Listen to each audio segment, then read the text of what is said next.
Hey guys, welcome to the Logic Tutor.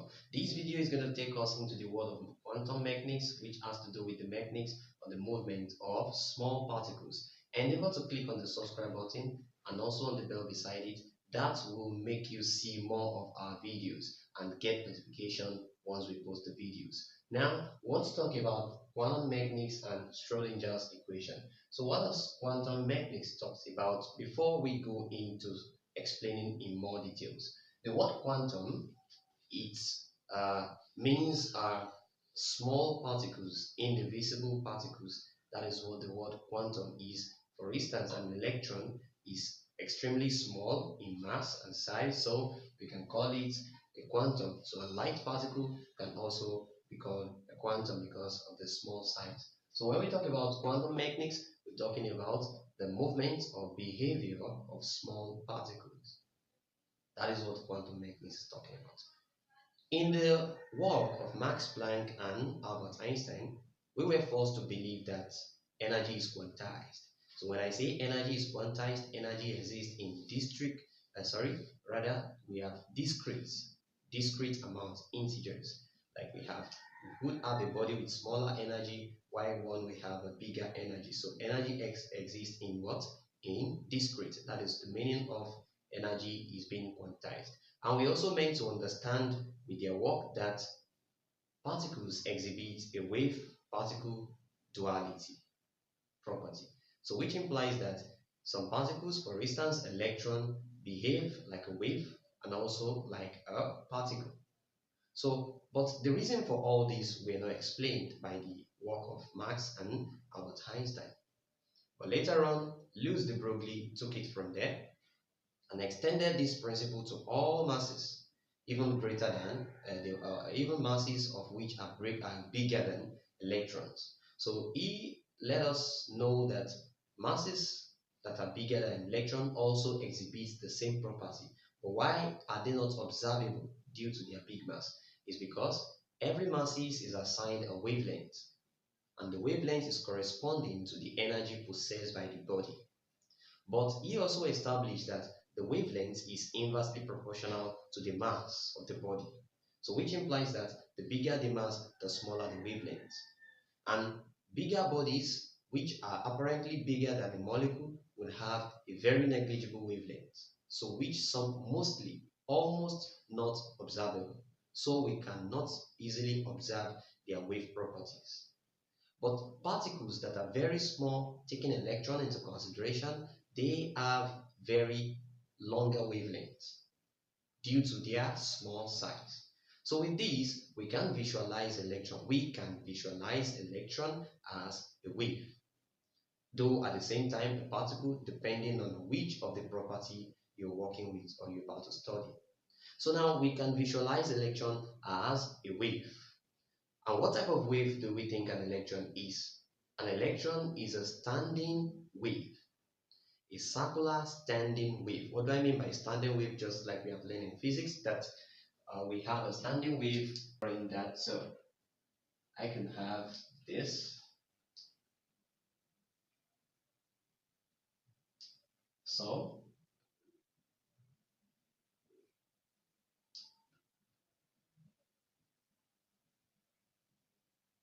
So this is an example of a standing wave, a circular standing wave to be precise. So since electron is a circular standing wave, this property enables the explanation of some certain things. This is able to explain the Bohr model of atom, just like the Bohr hydrogen model of atom, that the wavelength of an electron, the wavelength of which an electron has, correspond to the energy in it. And at the same time, a circular standing wave must have an integer number of wavelengths for it to exist.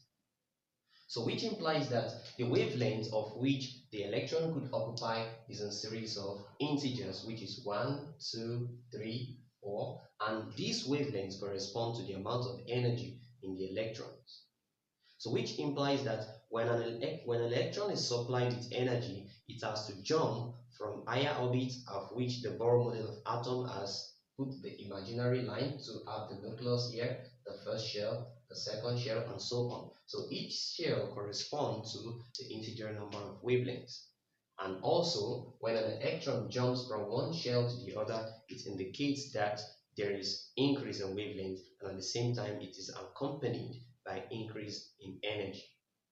So we have this, and it could explain why the Bohr model of atom is absolutely correct. So now, there is other thing explained here. I would have to say this, that the wavelengths of the electron as it jumps does not exceed the wavelength within the stationary wave, which is the static wave. Now, we can also use this to explain why orbitals overlap. The constructive interference of this wave enables overlapping of orbital, which results in covalent bond. So these are the basic explanation based on wave nature of the electron. But however, we said electron behave like wave. So at least be very consistent of this, we should have a mathematical way of expressing this. How can we give the mathematical accountability of electron having a wave property? Then a scientist achieved this in the year 1926, and that is Erwin Schrodinger. He achieved deriving an equation which represents the wave function of electrons. Schrodinger's equation has to do with the sum of potential energy and kinetic energy of a moving body. So suppose an electron is placed in a space, in a box like this, or a bouncing ball, or probably an electron that doesn't stay in a position is placed in a box where we are unable to see what is going on within the box. There are likely positions that could be taken by this electron, which could be with respect to the three axes, which is this is Z, this is X, and this is Y. So we cannot, according to the Heisenberg principle of uncertainty, which states that we cannot actually determine the position and momentum of the particle at the same time. This also works along with Schrodinger's equation. So what is the probability of finding an electron in any point along y-axis? And what also the probability of finding an electron along any point in z-axis? And also, what is the probability of finding an electron along x-axis? So the probability of finding an electron along y-axis is the derivative, the second derivative of the wave function of that electron with respect to y. So we represent that with a partial derivative. That is, if we assume that the electron moves in the three axes, so then the wave function of electron will be differentiated in the three axes. So with a partial derivative, which is second derivative of the wave function, with second derivative of the wave function with respect to x respect to x squared represent the probability of finding the electron around any point in x. While this also represents the probability of finding the electron about axis y. And this also represents the probability of finding electron around the axis of z. So that is what this is talking about. So now, let us quickly rush into deriving of the equation and how it is used.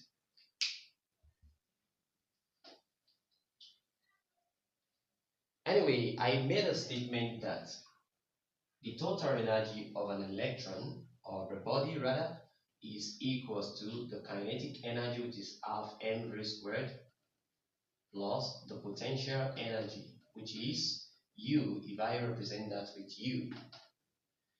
At the same time, there are some deduction I could make from this. We can make an assumption from here that, we can make a deduction from here that the momentum of the body is equal to the mass times velocity. And at the same time, if I square the momentum, I am going to have the m squared v squared. So if I divide this by 2m, I am going to have m squared v squared all over 2m, of which will later give me that's half mv squared. So which implies that the half mv squared here could be written as the p squared over 2m plus u, which is the potential energy. So there is a general form of wave function of electron. I would need to introduce the symbol now, just like I've used in the derivative. This symbol is called psi. It's a letter called psi, and it is used to represent the wave function of electrons. It is used to represent wave function of electrons. It is called psi. So, and the general equation for the wave function of electron, psi, is equals to the exponential of imaginary multiplied by kx minus wt.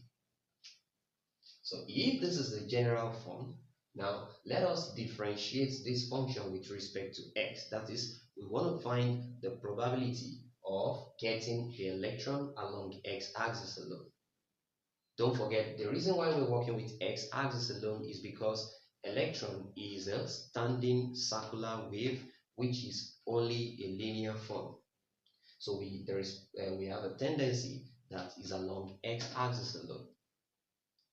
Now let's proceed with that. So if I differentiate this function with respect to x, what I'm going to have is, just with respect to x and not t, because we just want to find the probability of getting the electron along x-axis without time, without including a point of time or at a particular time of which we can find the electron. We don't want to involve time in it. We just want to determine the probability of finding the electron along x-axis alone. So we're just going to differentiate this and multiply with this. So we have ik exponential of kx minus wt. So if we do this and find the second derivative, we have this d squared of psi dx squared, and that would give us the I squared, that is, we differentiated again with e raised to power the kx minus wt. And don't forget that kx minus, e raised to power, we have I here, we have I here also. So this represented the wave function of electron. Don't forget I said this is what? Wave function of electrons. So that means the second derivative of this is I squared k squared mu. Let's take this as 1. Don't forget I squared is an imaginary, so this is minus k squared mu. That is psi, not mu. So that is the second derivative of the wave function with respect to x. So that is 1. Let us proceed to this. Now we know that k is equal to 2 pi all over lambda. And at the same time, the momentum of a body p is equal to the h over lambda. So with this, if I substitute the value of lambda with respect to k, I'm going to have lambda equals 2 pi all over k. So if I put that here, my p is going to become h times k over 2 pi. Then when we have this, we can rewrite it as h over 2 pi k. And whenever we have h over 2 pi, we're going to write it as h power. So this is h power of k. So let's agree with that. P equals h power of k. So that means k will be what? P over h power. Okay. If we put that into this equation, which is the second derivative of this with respect to x, will now be equals to the minus, then I will put this p squared over h power squared multiplied by mu. So this is this now. And at the same time, I can decide to multiply my minus h power with this, so that I would have the minus h power squared multiplied by the second derivative of wave function with respect to x, all equals p squared multiplied by the wave function. So let's proceed. with what we're doing. So with this, what next? I would love to multiply this equation by the wave function. So which implies that I would add this equals p squared this over 2m plus this multiplied by the wave function. So thereafter, what next? Let us just check a property with what we have just done here. So if we call this 3, then we can say that p squared this is equals to this. So if I substitute this directly into this, I'm going to have the E of this equals p squared of the wave function is equals to this. So that is going to give me minus h power squared all over 2m.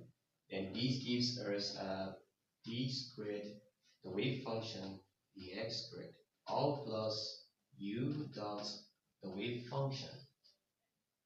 So this is regarded to as the Schrodinger's equation that is time independent. We do not depend on time. We are only getting the probability of finding the electron along x-axis alone. So that is what this equation is talking about. This is Schrodinger's equation based on x-axis alone. But if we are going to find the probability of getting the electron around x, y, and z axis, the only thing that will change in this equation will be this equals minus h power squared over 2m, and this would now be the partial derivative squared of the wave function with the partial derivative with respect to x squared plus the partial derivative squared of wave function with respect to y squared, the y squared plus the partial derivative squared of the wave function all over the z squared. Then all plus the potential energy multiplied by the wave function. So this equation could be used to find the wave function of any atom, any complex atom, so which the hydrogen atom is simply found. So this is another way of which Schrodinger's equation could be written. Now these two equations showcases Schrodinger's equation without time. What that is? Independence. They are time independent, which implies that we are just trying to be probabilistic about the position of electron and not position at a given point of time. Just, okay, the likely positions where electron could be found along x-axis, along y-axis, and along z-axis. So, but if we want to relate the Schrodinger's equation, we want to find the Schrodinger's equation, the version of which is time dependent. We could do that also. So let us derive that alongside with this. So to do that, what do? You should agree that the energy, according to Max Planck equation, equals the hf. So at the same time, F equals W, which is omega all over 2 pi. So if I substitute that here, I will have the energy will now be h over 2 pi, then with omega. So, and don't forget that h over 2 pi is h power. So we have E equals h power of W. So then what next? We also know that E, the wave function of electron is equal to the imaginary of kx minus wt. If we differentiate this one time, we're going to have with respect to t now, because we are trying to get the version of which is time dependent. So we differentiate with respect to t and not x, because x is just has to do with position of electrons. So now we have this and d of this, the t. So, and that gives us the derivative of this alone. So we're going to have the I, that's minus rather, because after differentiating this with respect to time, we're going to have minus omega multiplied by this. So this, then we have E raised to power I kx minus wt. Are you following, guys? So now let's proceed with what we have here. So which implies that this is mu itself. This is psi rather, not mu. So we have the derivative of the wave function with respect to t will now be minus I w multiplied by the wave function. So now let's go straight into this equation to do that. If this is equation 1 and we derive this to be 2, we can also multiply this 1 by the wave function. So we have e multiplied by the wave function. We're moving closer to that. Equals, multiplying this by the wave function, we have h bar, that's rather multiplied by h bar with omega multiplied by this. So and then we divide both sides by h bar. So this gives us, actually, we now have the e over h bar multiplied by the wave function, all equals the, don't forget we have this here, so we can actually call that the omega multiplied by the wave function. So with this, what next? Let's also multiply both sides by the imaginary, negative of the imaginary, so we can get a good relationship closer to what we want. So if we do that, we have this e, this all over h bar, this all equals, don't forget I said negative, so we have negative I omega with this. And don't forget this is equivalent to this. So therefore, we can say that minus this all over h bar e multiplied by the wave function is equals to the derivative of the wave function with respect to time. So from there, what next? I will have to divide both sides by this just to make this standalone. We just want to make this side. We're just working with this side. So once Schrodinger's equation is time function, we'll be able to get that from this side of the equation. So from which we now have to divide both sides by negative I all over h bar. So if we do that, we're going to have the e multiplied by the wave function all equals to, then dividing that by this, I'm going to have the h bar all over I multiplied by the derivative of this with respect to time. And don't forget that I is imaginary and probably that is root minus 1 and it's a third form, so it couldn't be down, so we have to rationalize. So in the process of rationalizing, we are going to have the e multiplied by the wave function all equals, this now gives us the I of h bar multiplied by the derivative of the wave function, the t. So this equals this. So if we substitute that into any of these equations depending on the position of which we want, then this could become I h bar the psi the t all equals minus h bar squared over 2m d squared psi dx squared plus u psi. So this is the time version, the time dependent version of Schrodinger, time dependent version of Schrodinger's equation. Why these are the time independent version of Schrodinger's equation. Watch out for the next video where we talk about how Schrodinger's equation could be applied in solving some wave function of electron. Thanks for watching. If you like what you see, you click on the subscribe button and also on the bell beside it. That will notify you when we drop our new video. Thank you.